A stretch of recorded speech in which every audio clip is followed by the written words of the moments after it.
तो राम का नाम लेने से ही आपके सारे के सारे कष्ट दूर हो जाते हैं। उसकी वजह ये है कि जो हमारी आत्मा है, सन, सूर्य, पिता, उसके देवता कौन है? श्री राम। ब्रह्मा जी ने जब सूर्य को, सूर्य देवता को ज्योतिष दिया, ये ज्ञान दिया,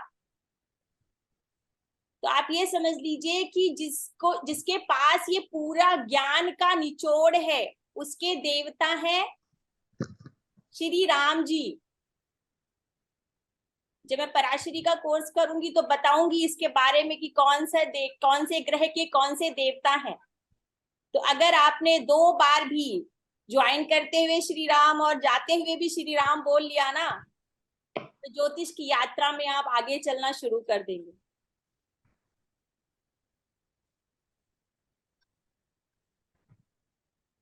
ऐसे ही छोटे छोटे टिप्स देती रहूंगी, क्योंकि ये ज्योतिष से ही रिलेटेड है, ये किसी धर्म से रिलेटेड नहीं है। कोई जिसका जो मन है वो बोले, लेकिन अगर राम का नाम आप लेते हैं यहाँ होकर, तो आप सबके लिए बहुत अच्छा होगा ज्योतिष की यात्रा में। जय श्री राम पूजा जी। जय श्री राम, जय श्री राम, जय श्री राम, जय श्री राम, फिर से जय श्री राम। जय श्री राम, जय श्री राम, जय श्री राम। सभी को मेरा जय श्री राम। जय श्री राम। चलो एक बार फिर से नारा बोलो लगने वाला है, जय श्री राम। बहुत बड़ा नारा लगने वाला है जय श्री राम का। और आप एक बार जय श्री राम जब से शुरू हुआ है, तब से हमारा ज्योतिष भी घर घर पहुंच रहा है। आपने ये बात नोटिस करी है? जी बिल्कुल बिल्कुल। इसका तेज क्या है, इसका प्रभाव क्या है आपके अपने जीवन में, आप खुद देख सकते हैं। जब से राम का नाम लेना लोगों ने स्वतंत्र तरीके से स्टार्ट कर दिया है ना, ज्योतिष को ग्रहण करना शुरू कर दिया है। तो आज का हमारा टॉपिक है रेट्रो ग्रह। और उससे पहले आप सबको बहुत बहुत धन्यवाद। आप लोग मेरा बहुत ज्यादा पूरे मन से साथ दे रहे हैं। एक महीने पहले मैंने ये यात्रा शुरू करी थी वेबिनार की, और लगातार आप लोग मेरे साथ जुड़े हुए हैं। मेरे हर वेबिनार में आप लोग आते हैं, मुझे सपोर्ट करते हैं, मुझे सुनते हैं। इसके लिए बहुत बहुत धन्यवाद। और धन्यवाद तो दीदी आपका है, आप इतने अच्छे से बढ़िया से पढ़ाती हैं, बहुत ही अच्छा लगता है। जी जी, इसके लिए भी धन्यवाद। अच्छा, फिर वही बात कि हम अपना टॉपिक स्टार्ट करेंगे, डिस्कस करेंगे, ठीक है। और मैं अपनी प्रेजेंटेशन आपके साथ शेयर करूंगी, और सबसे एंड में हम क्वेश्चन आंसर लेंगे। बीच में कोई भी प्लीज सब लोग म्यूट रखे, क्योंकि एक फ्लो होता है, एक एनर्जी होती है जिससे मैं आपको बता रही होती हूँ। तो आपके जो भी क्वेश्चंस होंगे, सबके क्वेश्चंस लिए जाएंगे, सबके आंसर्स मैं दूंगी, लेकिन एंड में। और आप सब लोग अपनी अपनी साइड म्यूट रखें प्लीज, ये सबके लिए अच्छा होगा, क्योंकि हर किसी का समय बहुत बहुत बहुत कीमती है। चलिए अब हम अपनी यात्रा शुरू करते हैं रेट्रो ग्रह की। तो मैं आपके साथ स्क्रीन शेयर करती हूँ।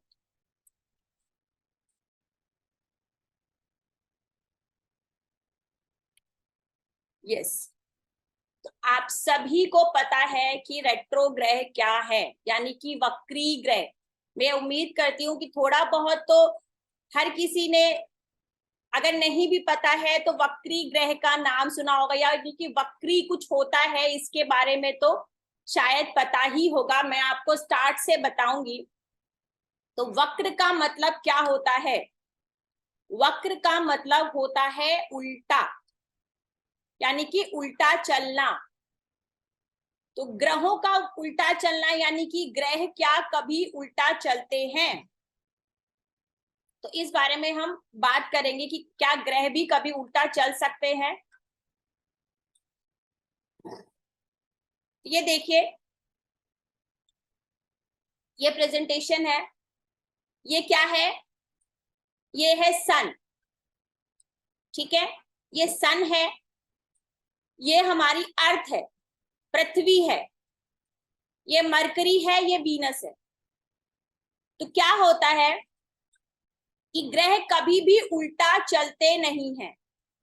ग्रह हमेशा अपनी ही धुरी पर भ्रमण करते हैं, लेकिन जब कोई भी ग्रह पृथ्वी और सूर्य के बीच में आ जाता है, सपोज टू ये मरकरी है, ये अगर यहाँ अपनी ही ऑर्बिट में चक्कर लगाते लगाते यहाँ से घूम के यहाँ से आता है, आते आते आते आते यहाँ से आते हुए यहाँ पृथ्वी और सूर्य के बीच में आ जाएगा, तो हमें क्या लगेगा अगर हम यहाँ से, बिकॉज हम पृथ्वी को केंद्र मानते हैं, क्योंकि यहाँ पे हम खड़े हुए हैं, तो हम यहीं से सारी चीजें देखते हैं।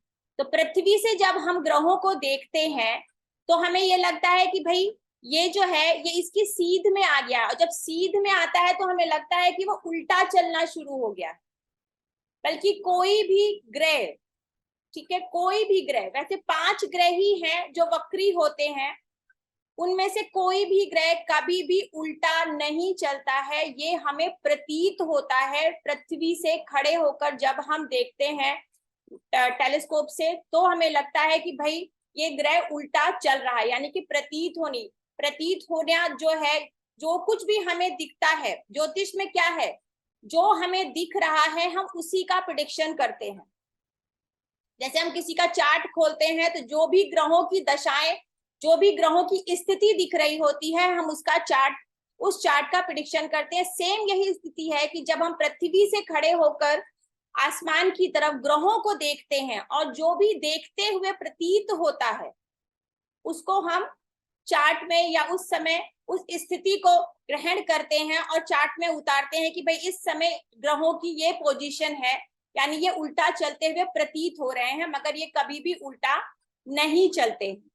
तो क्या अब जो प्लैनेट हैं वो रेट्रोग्रेड क्यों होते हैं और कैसे होते हैं? जैसे मैंने आपको पहले ही बताया कि वक्री का अर्थ है उल्टा चलना। ग्रह वक्री अवस्था में उल्टे चलते हुए प्रतीत होते हैं, जबकि वास्तव में ऐसा नहीं है।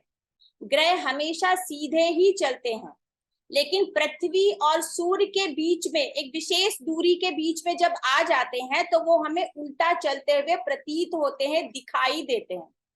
जिसमें से जो एक्सटर्नल प्लैनेट हैं, एक्सटर्नल प्लैनेट और इंटरनल प्लैनेट क्या है मैं आपको बता देती हूँ। ये पृथ्वी है हमारी और सूर्य ये है, तो सूर्य और पृथ्वी के बीच में दो प्लैनेट आते हैं जो मरकरी और वीनस है। इनको हम इंटरनल प्लैनेट कहते हैं, ठीक है। और पृथ्वी के बाहर जो हमारे 3 ग्रह आते हैं वो है, देखिए हम यूरेनस और बाकी प्लूटो वगैरह को वैदिक में नहीं पढ़ते हैं तो उनको हम नहीं लेंगे। तो कौन है हमारे, मार्स हो गए, जुपिटर और सैटर्न, ये हमारे एक्सटर्नल प्लैनेट हो गए। ये आपको पता होना चाहिए कि हमारे इंटरनल प्लैनेट और एक्सटर्नल प्लैनेट कौन से हैं, क्योंकि इनका वक्री ग्रहों में प्रेडिक्शन का बहुत इंपॉर्टेंट रोल है, ठीक है। इंटरनल प्लैनेट और सूर्य क्या होता है कि ये जो 5 ग्रह हैं इसमें सूर्य और शुक्र हमेशा आगे पीछे ही होते हैं सूर्य के। तो ये क्या, ये वक्री होने के साथ साथ अस्त भी हो सकते हैं। सिर्फ 2 ही प्लैनेट हैं जो वक्री होने के साथ अस्त हो सकते हैं।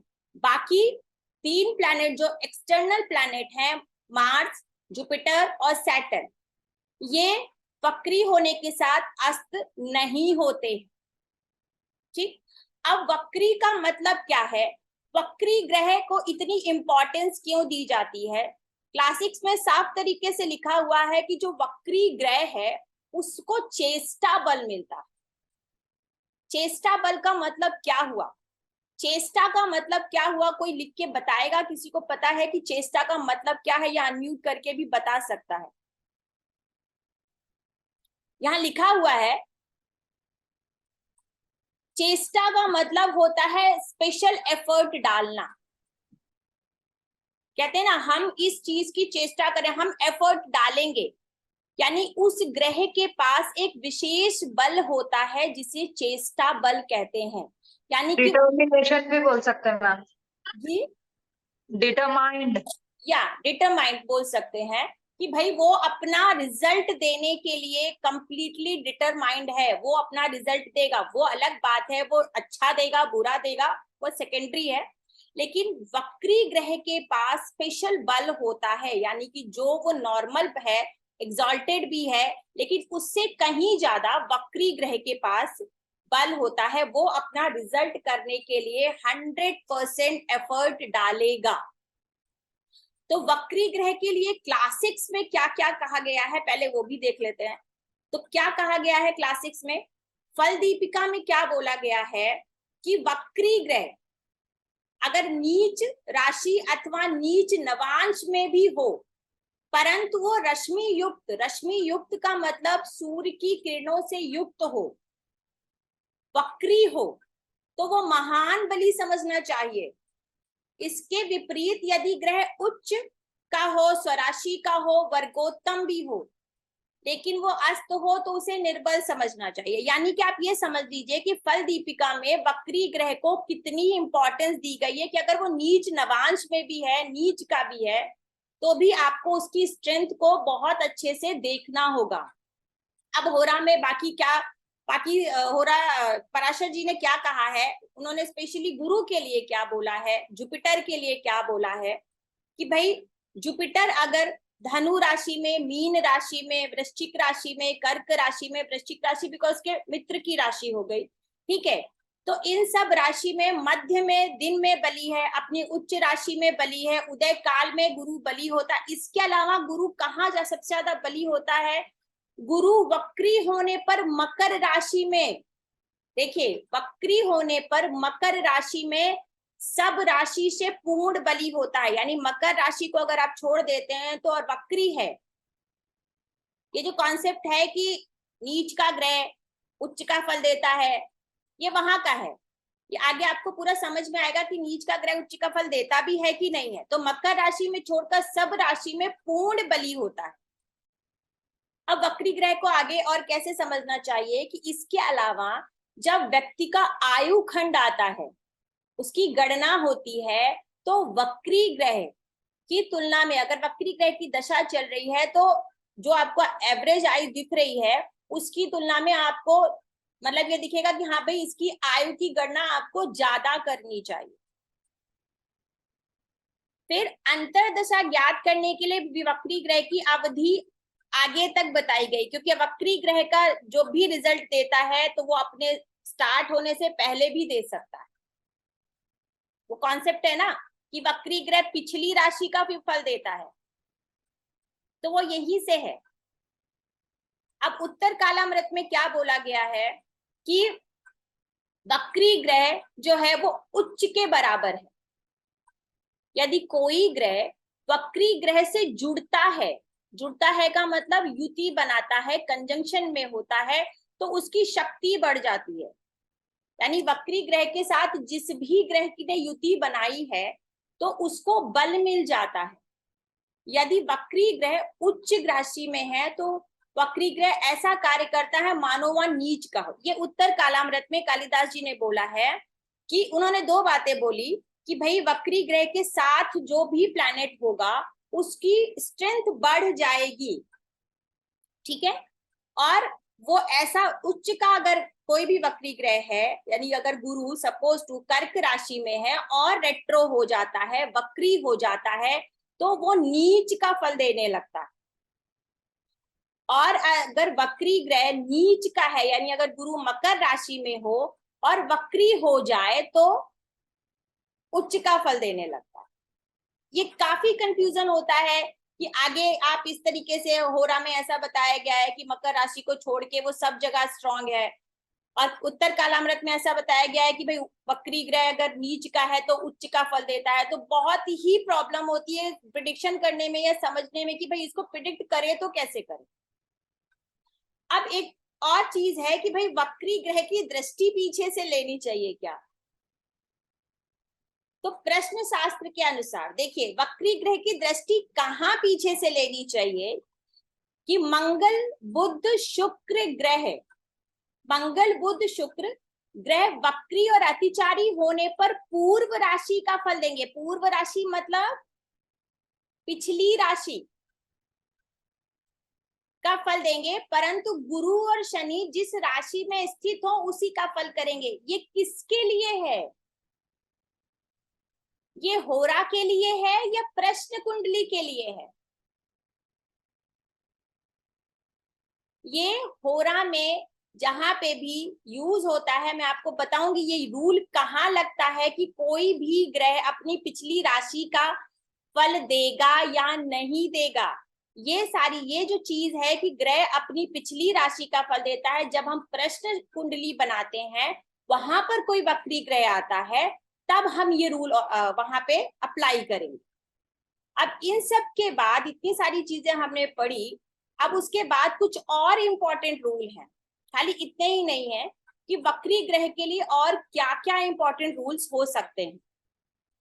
तो क्या है कि क्रूर ग्रह अगर वक्री हो जाते हैं तो अति क्रूर हो जाते हैं। इसका क्या मतलब हुआ? तो क्रूर ग्रह कौन? नैसर्गिक क्रूर ग्रह या तात्कालिक क्रूर ग्रह, दोनों चीजों में अंतर है कि आपकी कुंडली के क्रूर ग्रह या जो नैसर्गिक रूप से क्रूर ग्रह है, यानी कि शनि और मंगल। तो यहाँ पे है जो आपकी कुंडली के क्रूर ग्रह हैं, वो भले ही चाहे जुपिटर ही क्यों ना हो, ठीक है। सौम्य ग्रह वक्री हो तो अति सौम्य हो जाते हैं। अब यहाँ पे भी कंफ्यूजन है कि कौन से सौम्य ग्रह, किसको हम सौम्य लें? गुरु शुक्र को सौम्य लें, बुध को सौम्य लें, या आपकी कुंडली के सौम्य ग्रह? तो इन दोनों चीजों का तारतम्य जो है हमें बहुत ही सोच कर देखना पड़ता है कि भाई नैसर्गिक रूप से जब हम प्रिडिक्शन कर रहे हैं तो हमें वक्री ग्रह की क्रूरता को कैसे लेना है, और जब हम अपनी कुंडली के हिसाब से देख रहे हैं कि हमारी कुंडली में गुरु जो है योग कारक है या मारक है, छठे आठवें बारहवें का स्वामी है, वो वक्री होकर बैठा है, तो उसको क्रूर लें या सौम्य लें? ठीक। अब एक चीज और है कि वक्री ग्रह में स्टेबिलिटी की कमी होती है। अब इसका क्या मतलब है कि वक्री ग्रह में स्टेबिलिटी की कमी होती है? बिकॉज वक्री ग्रह जिस भी हाउस का है उसके हाउस के रिजल्ट तो वो जरूर देगा, लेकिन जिस हाउस में जाके बैठेगा वहां पर कभी भी स्टेबिलिटी नहीं बनाने देगा। अगर वो उसकी स्वयं की राशि नहीं है तो, या वो कोई कंफर्टेबल राशि में नहीं बैठा है, तो उस हाउस से रिलेटेड आपको हमेशा अप एंड डाउन देखने ही पड़ेंगे। क्यों? क्योंकि रिजल्ट, क्योंकि वहां पर जो ग्रह है वो बैठकर पूरी ताकत के साथ अपना बल दे रहा है, रिजल्ट करने की कोशिश कर रहा है। कहते हैं ना, जो भी ग्रह जिस हाउस में बैठेगा सबसे ज्यादा उसका आधिपत्य, उसका अधिकार उस हाउस में रहता है। तो उसमें स्टेबिलिटी की कमी रहती है, अनस्टेबल रहता है, जिसकी वजह से उस हाउस के कार्य अनस्टेबल हो जाते हैं। कोई भी ग्रह जो रिजल्ट दे रहा है, ये बहुत इंपॉर्टेंट पॉइंट है, जो भी ग्रह, इन 5 ग्रहों में जो भी ग्रह वक्री हुआ है वो अपने भाव और नैसर्गिक गुण का ही रिजल्ट करेगा। दोनों चीजें, सौम्य ग्रह है तो ये नहीं है कि वो गुरु सौम्य हो गया अगर, लेकिन 8वें का स्वामी है तो फिर वो अपना जो उसका है भाव और नैसर्गिक गुण, इन दोनों का रिजल्ट करेगा। वक्री ग्रह की युति का फल नॉर्मल युति के समान नहीं समझना चाहिए। हमने पीछे पढ़ा है कि वक्री ग्रह के साथ जो भी ग्रह युति करता है, ठीक है, वक्री ग्रह के साथ बैठे ग्रह में भी 50% का बल आ जाता है, और उस बल को क्या बोलते हैं? मध्य बल। जो भी ग्रह वक्री ग्रह के साथ बैठेगा उसमें भी स्ट्रेंथ आ जाती है, रिजल्ट करने की क्षमता आ जाती है। लेकिन हमें देखना क्या है कि वो ग्रह कौन है, वो शत्रु है, मित्र है, ठीक है, किसको बल मिल रहा है? छठे को बल मिल रहा है या लग्नेश को बल मिल रहा है, या केंद्र या त्रिकोण के स्वामी को बल मिल रहा है, योग कारक है या मारक है। वक्री ग्रह की राशि में बैठा ग्रह भी वक्री ग्रह से प्रभावित होता है। कोई भी ग्रह जो वक्री है वो सपोज टू किसी और हाउस में, किसी और राशि में बैठा है और उसकी राशि में कोई और ग्रह आके बैठा है, तो वो भी अपने रिजल्ट में जो आपको दिख रहा है कि भाई ये इस हाउस में बैठ गया है, उसके रिजल्ट में भी चेंजेस आएंगे उसकी दशा अंतरदशा में। लग्नेश अगर केंद्र में वक्री होकर बैठ जाए तो बहुत शुभ होता है। क्यों? क्योंकि लग्नेश ही पूरी कुंडली को संभालने वाला होता है, और अगर उसको चेष्टा बल मिल जाए, वो और बली हो जाए, तो ऑब्वियस सी बात है बैड से बैड सिचुएशन से भी इंसान बाहर निकल आता है। इसलिए लग्नेश का केंद्र में बैठकर वक्री होना बहुत शुभ है। वक्री ग्रह अगर केंद्र त्रिकोण में हो या केंद्र त्रिकोण का स्वामी वक्री होकर किसी शुभ भाव में हो तो बहुत अच्छे रिजल्ट है। देखिए, हम ये तो बोलेंगे कि भाई केंद्र और त्रिकोण का स्वामी वक्री हो जाएगा तो यानी उसको चेष्टा बल मिल जाएगा और वो अच्छा रिजल्ट करेगा। ये डेफिनेटली हर किसी की कुंडली के लिए बहुत अच्छा है, लेकिन कब? जब वो किसी शुभ भाव में हो तब वो अच्छा रिजल्ट करेगा। अगर वो किसी अशुभ भाव के साथ जुड़ जाएगा तो डेफिनेटली फिर वहां पे रिजल्ट जो हमें दिख रहे हैं कि मेरा केंद्र का स्वामी या त्रिकोण का स्वामी वक्री होके बैठा है, वो बहुत अच्छे रिजल्ट देने वाला है, तो वो आपको सडन बहुत अच्छे रिजल्ट दे सकता है अगर अष्टम के साथ संबंध बना ले, 12वें के साथ संबंध बना ले। तो मार्केश अगर वक्री हो तो क्या होगा? हमने चेष्टा तो पढ़ ली कि भाई चेष्टा जो है, ग्रह को चेष्टा बल मिल जाता है, स्ट्रांग हो जाता है, लेकिन अगर आपका मार्केश स्ट्रांग हो जाए तो क्या होगा? धन और परेशानी दोनों देगा। और अगर उसकी दशा आ गई और अंतर दशा भी किसी मार्केश की आ गई तो फिर वो आपको डेथ भी दे सकता, क्योंकि वो अपने रिजल्ट करने के लिए पूरी तरीके से तैयार है, वो कोई रियायत नहीं करेगा। मैं आपको कुंडलियां दिखाऊंगी, आपको पता चलेगा कि किस तरीके से उसी ग्रह ने आपको सक्सेस भी दी और उसी ग्रह ने जातक की जान भी ले ली। अब ये और चीज देखनी है, हमारे 2 प्लैनेट हैं जो अस्त भी होते हैं। कौन है? बुध और शुक्र। तो वो बुध और शुक्र कि भाई अस्त ग्रह सन से पीछे डिग्री में अस्त है या आगे? वक्री हैं, लेकिन क्या वो सन से पीछे हैं, पीछे होके वक्री हुए हैं, या सन की डिग्री क्रॉस करके वक्री हुए? ये बहुत इंपॉर्टेंट रूल है वक्री और अस्त ग्रह का प्रेडिक्शन करने के लिए। 6ठे, 8वें, 12वें का स्वामी अगर वक्री हो जाए तो लाइफ में चैलेंजेस, स्ट्रगल्स दूसरों के मुकाबले में बहुत ज्यादा होते हैं। आपकी लाइफ में परेशानियां, ऑब्स्टेकल वो क्रिएट ही करते रहते हैं, क्योंकि उनका काम है अब 6ठे, 8वें, 12वें का स्वामी हो करके आपको पूरी तरीके से अपने हाउस का रिजल्ट देना।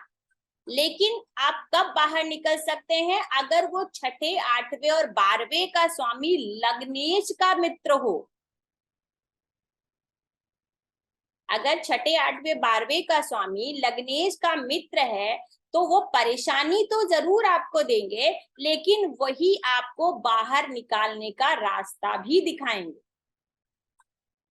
अब एक चीज हमने पढ़ी पीछे कि वक्री ग्रह 2 भावों से रिजल्ट देता है, जिस भाव में बैठता है, ठीक है, और अपने से पीछे वाले भाव का भी। 40 से ये है एक्चुअली, ये है रूल, लेकिन क्या है, कितना देगा कि 40 से 50% का रिजल्ट वो अपने से पीछे वाले भाव का देगा। एग्जाम्पल पे जैसे कि शनि अगर 4th हाउस में बैठा है तो वो 4th हाउस का 100% रिजल्ट देगा, रेट्रो शनि कोई भी प्लैनेट, और 3rd हाउस का वो 40 से 50% का रिजल्ट देगा, कंडीशन अप्लाई।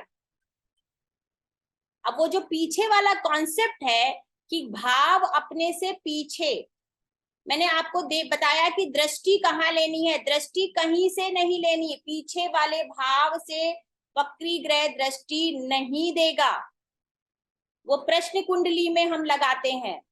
अब यहाँ पर पीछे वाले भाव में कब देगा, कोई भी ग्रह किस राशि में वक्री हो रहा है और कितनी डिग्री पर वक्री हो रहा है, ये इंपॉर्टेंट पॉइंट है। अगर वो कितनी राशि कौन सी राशि में है और कितनी डिग्री पे है, स्पेशली तो डिग्री को इंपॉर्टेंस देंगे कि कितनी डिग्री पर वो वक्री हुआ है, और वो पीछे मूवमेंट करते हुए क्या पीछे वाले भाव में जा रहा है। इस चीज को आप इग्नोर नहीं कर सकते हैं। दूसरा, आप भाव इग्नोर नहीं कर सकते। लाइक आपको ये दिखा कि भाई 7वें में मेरा वक्री हो गया। अब वक्री होते होते उसकी डिग्री इतनी कम थी कि वो पीछे जाकर के 6ठे में चला गया, तो आप 7वें को ही पकड़ के नहीं बैठेंगे, वो 6ठे का भी रिजल्ट करेगा। या 9वें भाव में 9th हाउस में कोई ग्रह बैठा है और वो डिग्री वाइज, ठीक है, अपने 8th हाउस का रिजल्ट करना है उसको, तो आपको दोनों चीजें यहाँ पे तब देखनी है। कैसे देखनी है मैं आपको बताऊंगी। वक्री ग्रह, अब एक इंपॉर्टेंट चीज और है कि भाई वक्री ग्रह अगर अपने कारक भाव में बैठ जाए तो क्या करेगा। जैसे कि जुपिटर कारक किसका है, वैसे जुपिटर तो 5 भाव का कारक है, लेकिन 2nd हाउस से हम फैमिली चलो छूट गई, आज के जमाने में इतना कुछ फर्क नहीं पड़ता, लेकिन बच्चा है 5th हाउस, ठीक है, 9th हाउस आपके पिता हो गए। तो अगर इस जगह सपोज टू, इसी तरीके से हर किसी के अपने कारक भाव हैं, स्पेशली कारक भाव जहां पे वो स्ट्रॉन्ग रिजल्ट देते हैं। मैंने जुपिटर का एग्जांपल लिया यहाँ पे। 5th और 9th हाउस में स्पेशली अगर यहाँ आकर बैठ कर ये वक्री हो जाता है, तो इन भावों से रिलेटेड जिनका ये कारक है, तो यहाँ जुपिटर किसका कारक है, संतान का कारक है, तो संतान देने में आपको विलंब करेगा, या उससे रिलेटेड चीजों में आपको परेशानी होगी। या तो आपकी संतान से बन नहीं रही होगी, ठीक है, या आपकी संतान हो नहीं रही होगी। इसी तरीके से बाकी प्लैनेट्स का भी हम ऐसे ही देखेंगे कि भाई कौन सा प्लैनेट किस भाव में स्पेशली कारक होता है। अगर वहां जाके वो वक्री हो जाता है, और प्लस साइन भी देखेंगे। साइन को कभी भी आप इग्नोर नहीं करेंगे। जहां मैंने साइन नहीं लिखा है इसका मतलब ये नहीं कि आप साइन छोड़ देंगे, वो हमने पहले ही पढ़ा है कि हमें साइन जरूर देखना है, भाव जरूर देखना है, डिग्री जरूर देखनी है, ठीक। अब यहाँ हम कुछ एग्जाम्पल्स लेते हैं कि हमने इतने सारे पॉइंट्स पढ़ लिए। मैंने अभी तक आपको जितने पॉइंट्स बताए हैं वो आपको क्लियर हैं, तो मैं कुंडली लेती हूँ, क्योंकि तभी आपको समझ आएगा कि यहाँ पर मैं क्या बताना चाह रही हूँ। मुझे आप टाइप करके बता सकते हैं चैट पे।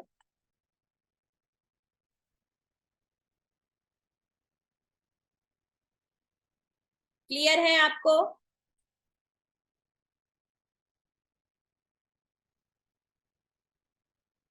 ओके, एक ही यस आया, बाकी लोगों को क्लियर नहीं है क्या? Yes, okay, 2 doubts. अच्छा, ओके। कपिल जी पूछ रहे हैं can Rahu and Ketu be retro. देखिए, राहु और केतु का एक कॉन्सेप्ट है, ठीक है, वो हमेशा रेट्रो होते हैं, लेकिन कुछ समय के लिए, वो कॉन्सेप्ट मैं यहाँ नहीं कवर कर रही हूँ। राहु और केतु हमेशा रेट्रो रहते हैं, लेकिन कुछ समय के लिए वो स्ट्रेट होते हैं। वो कॉन्सेप्ट मैं आगे फिर कभी कवर करूंगी। और असीम जी आप बोल रहे हैं आपके 2 डाउट्स हैं, तो आप पूछ सकते हैं आपके 2 डाउट्स क्या हैं। मैम पर उनको बात है कि आप जो अभी बताया, जो मंगल, गुरु एंड शनि अस्त नहीं होते हैं, ठीक है? यस, वक्री होके अस्त नहीं होते हैं, वक्री अच्छा। होकर अस्त नहीं होते हैं। अच्छा, बोखरी होने से अस्त नहीं होगा। अच्छा, समझ गया। ठीक है, एंड D9 में बोखरी कंसीडर करते हैं? बिल्कुल करते हैं। आपके सारे डिविजनल चार्ट में वक्री ग्रह कंसीडर किए जाएंगे। अच्छा। क्योंकि वक्री, देखिए आपका मेन चार्ट जो है वो तो D1 है ना। हाँ। अगर वही प्लैनेट, ये तो आपने बहुत अच्छा सवाल किया, मैं वो इसको यहाँ कवर नहीं कर रही हूँ क्योंकि वो थोड़ा एडवांस लेवल पे है। D9 में क्या आप किसी भी डिविजनल चार्ट में आप अपने वक्री ग्रह की प्लेसमेंट साइन जाकर के देख सकते हैं कि इस समय आपको ये इस हाउस का जो प्लैनेट है अब आपको क्या रिजल्ट देने वाला है। इसको भी डिविजनल चार्ट्स पढ़ने आते हैं, वो आराम से देखकर लगा सकता है कि भाई अब आपको कौन से रिलेशन में या किस किस जगह पर प्रॉब्लम आने वाली है या कहाँ गेन मिलने वाला है। जी जी विनायक जी। D1 में अगर बकरी गुरु है तो D9 में भी गुरु बकरी हो सकता है, नहीं भी हो सकता है। हो सकता नहीं, हम उसे D9 में, D10 में, D24 में हर जगह वक्री ही कंसीडर करेंगे सर। अच्छा अच्छा ठीक है। ठीक है। और वन मोर डाउट, वो जो शनि फोर्थ फॉर्म में 100% एंड थर्ड फॉर्म में 50%, ये चीज तो समझा नहीं। अच्छा, कैसा है कि भाई जो ग्रह जहां बैठा है, विनायक जी आपका सवाल लेती हूँ मैं, जो ग्रह जहां बैठा है, ठीक है, हाँ। उसका पूरा अधिकार वहां पे है। हम्म। मैंने बोला कि आपको डिग्री नहीं मिस करनी है, मैं एग्जांपल में आपको दिखाऊंगी कैसे। तो उसके बाद अगर वो पीछे का रिजल्ट दे रहा है, जैसे अभी सैटर्न लास्ट ईयर वक्री हुआ था, आपको सबको याद होगा, ठीक है, मकर में, कुंभ में आके अगेन मकर में गया था, ठीक है। तो क्या हुआ, तो मकर में पहले वो गया, फिर कुंभ में आया, कुंभ में आने के बाद फिर वो मकर में गया। तो मकर में उसने पूरा टाइम तो स्पेंड नहीं किया था उस समय, वक्री होने के बाद कुछ महीने स्पेंड किए थे ना। हाँ। तो वो जो पीछे भाव का रिजल्ट देगा वो 30 से 40, 40 से 50%, किस हिसाब से उसने वहां पे उस हाउस में कितना टाइम स्पेंड किया है। ये डिग्री के ऊपर डिपेंड्स करेगा।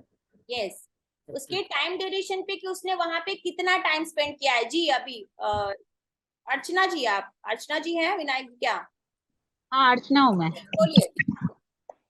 अगर कर्क लगन में गुरु 6th हाउस में वक्री होके बैठेगा तो क्या वो 5th का भी रिजल्ट करेगा? अभी आगे, वो आगे का सवाल है, मैंने ये पूछा, तो यहाँ तक जिसको नहीं समझ में आया, आपने अभी तक वो देखा कि आपका कर्क लगन में, ठीक है, कि वो क्या रिजल्ट कर रहा है, कितने डिग्री पे है, वो अभी हम समझेंगे। अगर मैंने पीछे जितने पॉइंट्स अभी बताए हैं, हाँ वो क्लियर है, ठीक है। वो अगर नहीं क्लियर है तो डिग्री किससे कंपेयर करना है मैं? जी डिग्री के किससे कंपेयर करना है? लाइक वक्री जो है ग्रह, उसकी डिग्री वो किससे बताती कंपेयर? हूँ, वो बताना बाकी है मेरा। Okay okay. मैंने सिर्फ ये बोला कि अभी आपको ये जितने भी पॉइंट्स बताए गए हैं, इसमें अगर नहीं कुछ, जब वो डिग्री कैसे देखना है ये तो एग्जांपल से ही समझ में आएगा, ठीक है। तो अभी हम जी एस कौन है ये? प्रणाम मैडम, आपने अभी तक अच्छा बताया। मुझे एक क्वेश्चन है कि ये सारे ग्रह वक्री का साल में वक्री होते हैं या नहीं? सारे ग्रह होते हैं जो आपने 5 ग्रह बताए हैं? जी हाँ, ये सारे ग्रह होते हैं। और ऐसा उनका पीरियड्स कितना होता है सारा वक्री का होने? सारा पीरियड आप जा करके पंचांग से निकाल सकते हैं। अभी तो बहुत सारे ऐप हैं, आपको टाइम पता होना चाहिए। अगर आप ज्योतिष हैं तो डेफिनेटली आपको पता होना चाहिए कि कौन सा ग्रह कब वक्री हो रहा है, ठीक है, कितनी।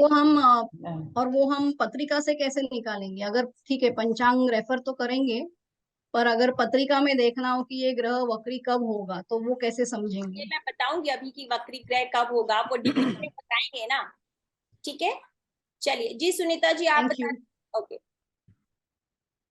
हम कैसे समझेंगे कि ग्रह वक्री हुआ ऐसे? जी जी सॉरी, हम कैसे समझेंगे कि ग्रह वक्री हुआ ऐसे? आपकी पत्रिका में आर लिखा होगा, रेट्रोग्रेड, या वा लिखा, अगर आप हिंदी में देखेंगे तो वा लिखा होगा, स्टार बना रहेगा वहां पे, ठीक है। वहां पे स्टार बना होता है। अच्छा सॉरी, ये मेरी गलती, मुझे बताना चाहिए था कि आप जानेंगे कैसे, मुझे लगा हर किसी को थोड़ा बहुत तो पता होगा। आप जब भी अपनी पत्रिका खोलेंगे तो वहां पर आपको आर, अगर आप इंग्लिश में देख रहे हैं तो आर बना होगा, स्टार होगा, और हिंदी में अगर आप देख रहे हैं तो वा लिखा होगा, वक्री वा, ठीक है। और अस्त, वक्री के साथ अस्त है तो आ लिखा होगा, आ, अच्छा ठीक। तो वहां पे लिखा रहता है, वो सिंबल बने रहते हैं कि ये ग्रह वक्री है और अस्त है। चलिए अभी हम, कई जगह स्टार भी होता है। थैंक यू जी, और किसी और का मैम। जी मैम, जी बोलिए। मैम आपने वक्री ग्रह के साथ कहा युति होती है तो उसकी स्ट्रेंथ बढ़ती है, कोई ग्रह बैठा हो तो युति उसके 7th 1/7 वाली होगी तो भी लेंगे जी युति अगर वक्री ग्रह से 7th में होगी तो वो भी कंजंक्शन में लेंगे। कंजंक्शन में, अब वो वक्री ग्रह का एस्पेक्ट हो गया, आप कंजंक्शन ले लीजिए या एस्पेक्ट ले लीजिए, जब उसकी दशा एक्टिव होगी तो डेफिनेटली वो अपना रिजल्ट तो करेगा ना। तो वो 7th वाला भी ले लेंगे, मतलब जो एस्पेक्ट कर रहा है। बिल्कुल लेंगे। और 7th में अगर 3-4 ग्रह बैठे हैं तो सारे ले लेंगे फिर। ग्रह की दृष्टि 7th जो उससे 7th पे बैठा है उस पे है, अब वो कैसा लॉर्ड है उस पे, उसके हिसाब से रिजल्ट करेगा। पर अगर 3-4 ग्रह हैं 7th में उसके सामने तो वो सभी लेंगे ना फिर। सभी लेना पड़ेगा आपको, वही सेम रूल तो हमारा बाकी प्रेडिक्शन का। जी सुनीता। और मैम अतिचारी से क्या मतलब है? आपने बताया था मंगल बुध शुक्र जब अतिचारी है उसका मतलब। अतिचारी का मतलब हो जाता है कि भाई जो ग्रह है वो अपनी चाल से ज्यादा चलने लगता है। देखिए ग्रह की दो मार्गी अतिचारी, ठीक है, साउंड नहीं आ रहा है। ठीक है आ रही है। ठीक है, तो वो उसकी अपनी अपनी स्टेट्स होती हैं, किस तरीके से ग्रह कब मंद चलता है, एक स्टैटिक स्टेट स्पीड से है। ठीक है, स्पीड से मतलब। हाँ जी Sunita ji. Thank you ma'am. जी सुनीता जी, चलिए मैं कंटिन्यू करती हूँ।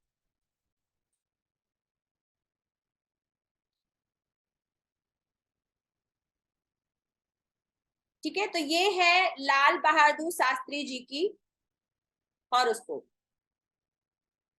अभी देखिए यहाँ पर कौन कौन सा, जो मैंने बोला कि डिग्री को हम नहीं छोड़ सकते हैं कि भाई रिजल्ट वो ग्रह पीछे वाले भाव का करेगा या नहीं करेगा, ये हम कैसे समझेंगे? ये हम डिग्री से समझेंगे। तो क्या देखेंगे हम कि भाई यहाँ पे कौन कौन से ग्रह आप लोग को सबको शेयर है ना? जी मैम। जी दिख रहा है। तो कौन कौन से ग्रह है जो वक्री हो रखे हैं? तो देखिए सैटर्न है, और कौन है? जुपिटर है, गुरु। तो इस लग्न के लिए कौन है सैटर्न? धनेश और तृतीयेश। यस। और गुरु कौन है? स्वयं लग्नेश और लग्नेश। ठीक है, चतुर्थेश। हाँ, तो हमने क्या पढ़ा? हमने ये पढ़ा था कि भाई अगर लग्नेश केंद्र में बैठकर वक्री हो जाता है, त्रिकोण में बैठकर वक्री हो जाता है, तो क्या होता है? बहुत अच्छा रिजल्ट देते हैं। अब कौन हुआ है? ग्रह के नाम पे कौन हुआ है? जुपिटर। और एक हमने और पॉइंट पढ़ा था कि भाई सौम्य ग्रह अगर वक्री हो जाए तो यहाँ प्लीज म्यूट कर लीजिए। अगर जुपिटर इस कुंडली के लिए क्या है? लग्नेश है और सौम्य भी है। ठीक है, लग्नेश यहाँ पे सौम्य भी है और योग कारक भी है। अब यहाँ पे अगर जुपिटर वक्री हुआ है तो क्या इसकी सौम्यता बढ़ेगी? यस। ये नेचुरली यानी नैसर्गिक तरीके से भी सौम्य है और इस कुंडली के लिए भी सौम्य है। तो आपको हर किसी को पता है कि ये कितने सीधे व्यक्ति थे, कहते हैं ना सीधा साधा जीवन, और इनके नोबल थॉट थे। तो ये जो वक्री है, ये वाला जुपिटर वक्री, ये इंसान के अंदर और हम्बलनेस लेके आएगा, सौम्यता लेके आएगा और ठहराव लेके आएगा, ज्ञान लेकर आएगा। लग्नेश जाके पंचम में बैठा है, ज्ञान का अपूर्व भंडार, बिना किसी ईगो के इसकी सौम्यता और बढ़ गई।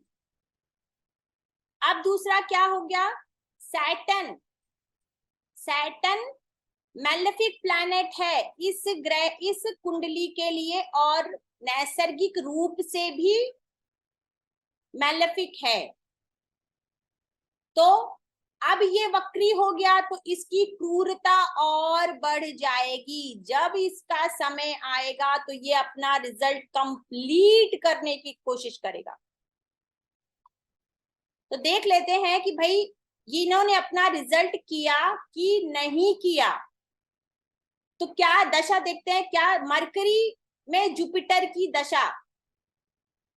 मरकरी कौन है इनका? 10th Lord. कहाँ बैठा है? 9th में। तो ऑब्वियस ही बात है ये एक अच्छा योग है, आप सभी को पता है ये विष्णु लक्ष्मी योग बन गया यहाँ पर। ठीक है, तो अब मरकरी में जब जुपिटर का अंतर आया, मरकरी में जुपिटर का अंतर आया तो क्या किया जुपिटर ने? जुपिटर ने इनको राज सत्ता दे दी। चौथा भाव राज सिंहासन होता है। अब क्यों दे दी हमने? यहाँ जुपिटर तो यहाँ बैठा हुआ है, तो आप देख लीजिए कि जुपिटर एरीज साइन में 7 डिग्री से रेट्रो हुआ था। इनकी कुंडली में कितने का है? 4 का। जब ये एरीज साइन में रेट्रो हुआ था तब इसकी डिग्री थी 7 डिग्री समथिंग। रेट्रो होते होते और कितने दिन हुआ था? 118 दिन। ठीक है, 118 दिन। जो मैंने आपको कॉन्सेप्ट बताया एक्सटर्नल प्लैनेट और इंटरनल प्लैनेट, तो एक्सटर्नल प्लैनेट जब रेट्रो होते हैं तो उनका टाइम स्पैन ज्यादा होता है। तो इन्होंने 118 दिन वक्र अवस्था में गुजारे। और कहाँ गुजारे? यहाँ पे देखिए, ये जब 7 डिग्री से वक्री हुए तो 7 से पीछे चलेंगे। वक्र का मतलब उल्टा, 7 से 6, 5, 4, 3, 2, 1 और ये 27 डिग्री तक पहुंच गए। जब 2 1 हो जाएगा तो क्या होगा? 30। उल्टा चलेंगे राहु केतु के जैसे, तो 30। तो 30 में ये यहां पहुंच गए, यहां पहुंच गए। 30, 29, 28, 27। तो अब इस प्लैनेट को आप जरूर कंसीडर करेंगे कि जब भाई मेरी जुपिटर की दशा या अंतर दशा आएगी तो क्या मैं इसको पीछे वाले भाव का रिजल्ट देख सकता हूं? तो यस यू कैन सी। आप पिछली वाले भाव का रिजल्ट ऐसे देख सकते हैं कि क्या मेरा जो प्लैनेट है जब वक्री अवस्था में गया था तो उसने पीछे वाली राशि में वो गया या नहीं गया। यहाँ पे इनका जुपिटर 27 डिग्री में यहाँ था। अब 27 के बाद फिर से वो मार्गी होगा और मार्गी होने के बाद यहाँ वापस से रिजल्ट करने आएगा। तो जो बोला था कि पीछे वाले भाव का 40 से 50%, ठीक है, 30 भी कर सकता है क्योंकि उसका टाइम स्पैन देखना है। अब यहाँ पे जुपिटर जो है उसने 40 से 50% का रोल नहीं प्ले किया है। कितना किया है? 3 डिग्री वापस गया है। ये 3 साढ़े 3 डिग्री आप बोल सकते हैं। एग्जैक्ट 27 डिग्री तो नहीं था, उस कुछ मिनट भी थे। तो 3 साढ़े 3 डिग्री ये यहाँ गया, यानी कि 30% ये अपना रिजल्ट करेगा। कौन है जुपिटर? लग्नेश है, चौथे भाव का लॉर्ड है। और किसकी दशा है? कर्म भाव की दशा है, वो एक राजयोग में है। तो यहाँ इसमें जब जुपिटर का अंतर आया तो ये क्या बन गए? इनको राज सिंहासन मिल गया क्योंकि इसने अपना पूरा जोर लगा दिया गेन करने में। तो कब बने ये? मरकरी में जुपिटर का टाइम था। मरकरी में जुपिटर का टाइम था जब ये प्राइम मिनिस्टर बने। ठीक है, अब उसी में मरकरी में सैटर्न की दशा में इनकी मृत्यु हो गई। मरकरी में ही इनको राज सिंहासन भी मिल गया क्योंकि मरकरी को अपना रिजल्ट करना है। ये जो इसने योग दिया है, अगर इसको कोई सपोर्टिव बंदा मिल जाएगा उस योग को फलीभूत करने के लिए, जो ये मिल गए तो इसने अपना रोल प्ले कर दिया। लेकिन मरकरी यहाँ इनका कौन है? सप्तमे मार्केश भी है। और शनि कौन है? प्रबल मार्केश। प्रबल मार्केश है। तो शनि जब आया, अब शनि को हम यहाँ लेंगे, कंसीडर करेंगे कि शनि लग्न का रिजल्ट करेगा। यस यस बताइए, जिसने यस बोला वो बताइए कैसे, किसने यस बोला? ये बकरी है ना। अच्छा ठीक है सर, बकरी है, लेकिन लेकिन इसकी मैंने डिग्री बहुत ज्यादा है। अब देखिए यहाँ मुझे ये जरूरत नहीं थी, ये आप लोगों के लिए लिखा है मैंने। कब कितनी डिग्री पे हुआ? इसकी डिग्री 7 डिग्री थी। 7 में, म्यूट कर लीजिए प्लीज। 7 डिग्री में ये पीछे जाएगा तो डेफिनेटली इसका टाइम स्पैन है 118 दिन का। तो ये पीछे वाली राशि में, पीछे वाले भाव में जा सकता है, वहां का रिजल्ट कर सकता है, इसको वो पूरा अधिकार है। लेकिन शनि को अधिकार नहीं है। क्यों नहीं है? क्योंकि शनि 28 डिग्री में था और पीछे, और शनि बहुत ही स्लो प्लैनेट है, आप सबको पता है। तो शनि अपना रिजल्ट कैसे करेगा? स्लो स्लो स्लो 141 डेज तक ये वक्री रहा। कहाँ? 28 से 22 डिग्री तक वक्री हुआ। 22 डिग्री के बाद फिर से ये स्ट्रेट होना शुरू हो गया। और शनि इनकी कुंडली में कितने हैं? 22।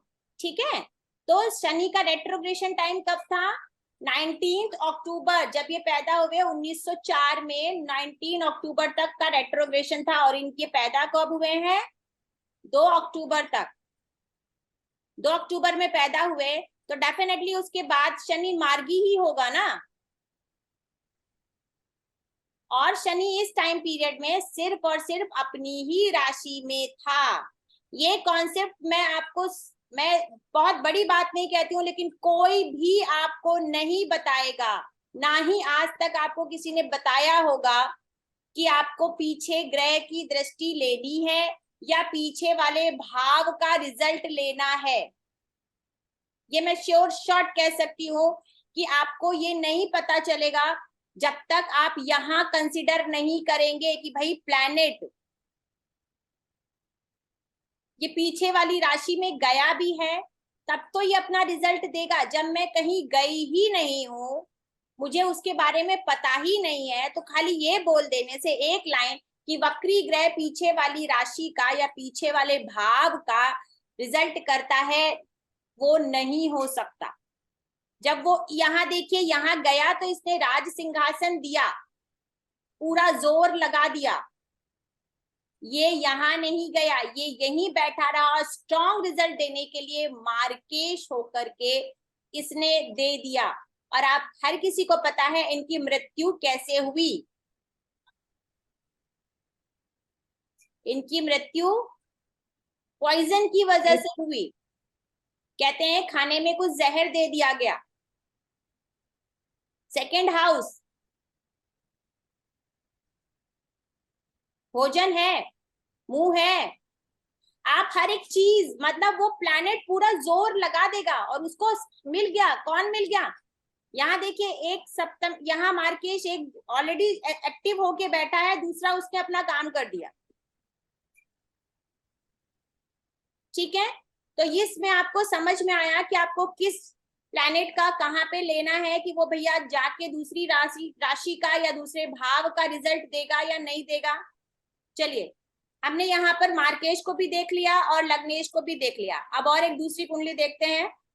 जब हम बात करते हैं, एक प्रश्न है बाद में पूजा जी, लास्ट में, अभी लास्ट में नहीं, मुझे उस कुंडली से ही प्रश्न था। जी बोलिए। अभी ये आपने कहा कि जुपिटर वक्री होके पीछे गया, पर जुपिटर उसके दशा अंतरदशा में ये दोनों भाव का रिजल्ट करेगा। जहाँ बैठा है उसी का भी करेगा, ये दोनों का भी करेगा। जी बिल्कुल करेगा, तो उसके वजह से भी उनको पॉसिबिलिटी थी कि he could achieve this position as a prime minister. तो मुझे मेरा प्रश्न ये है कि वक्री ग्रह को हम पिछले भाव से क्यों ले, जहां है वहां का ही रिजल्ट को ज्यादा प्रेफरेबली करेंगे, और अगर दूसरा भाव तो यहाँ लकीली जुपिटर का ही निकला तो वो उस भाव का भी करेगा। करेक्ट है, मैंने अभी पीछे यही पॉइंट बोला था कि वक्री ग्रह पीछे कौन से भाव और कौन सी राशि में गया है या नहीं गया है वो भी आपको कंसीडर करना है, ये मैं बोल चुकी हूँ अभी। जी जी ठीक है, ये बोला है मैंने जी। कि पीछे वाला गया तो है, खुश तो हो गए कि भाई जुपिटर ये है मेरा, यहाँ पे तो ये मेरा जो सौम्य ग्रह है वो ऑलरेडी सौम्य है। वो तो आपको देखना ही है, पीछे छठे में जा रहा है, आठवें में जा रहा है, 12वें में जा रहा है, दूसरे में जा रहा है। तो फिर हाँ, मेरा प्रश्न यही है कि फिर वो पीछे वाले क्यों लेंगे हम, अगर वो अपने भाव का ही दे रहा है। अपने भाव से भी दिख रहा है ना कि वो अटेन कर सकते हैं। इसमें त्रिकोण में बैठे हैं मर्क्यूरी और जुपिटर, कैसे अटेन कर सकते हैं, अगर कैसे अटेन कर सकते हैं, जुपिटर में अगर खाली यहाँ का स्ट्रेंथ होता, ठीक है, ये क्या है, ये हाउस क्या है, राजगद्दी आपको कैसे मिलेगी? देखिए हाउस का एक्टिवेशन भी तो जरूरी है। तो जुपिटर तो करेगा ही ना वो 4th हाउस एक्टिव, क्योंकि वो खुद की राशि है। लेकिन आप ये बताइए कि एक ग्रह यहाँ बैठा हुआ है, नो डाउट, लेकिन इसने अपना सडन जो रोल प्ले किया है, आपको पता है ये कैसे बने थे? जी जी, कैसे बने थे ना? तो वक्री ग्रह अपना पूरा जोर लगाएगा किसी भी इवेंट को होने में। नॉर्मल और काल पुरुष से भी जुपिटर यहाँ पे, ये काल पुरुष से भी देखा जाए तो जुपिटर भाग्येश है, तो वो भी आप ले सकते हैं। मुझे एक क्वेश्चन था, इनकी डेट ऑफ बर्थ क्या है, वो आपने दी नहीं है। ये लिखा हुआ है ना 2 अक्टूबर। Sorry birth time. Birth time आप जाइए, आप गूगल करिए, सब जगह इनकी चार्ट्स मिल जाएंगे। आप लोग रिसर्च तो करिए। Google is not the real thing, आपको टाइम तो एक्यूरेट होना चाहिए। आपको पता चल जाएगा। मैं नहीं तो ग्रुप में है, मैं शेयर कर दूंगी इनका रियल टाइम। जी प्लीज, मुझे टाइम चाहिए था। ठीक है, थैंक यू। अब हम दूसरा चार्ट लेते हैं कृष्णमूर्ति जी का।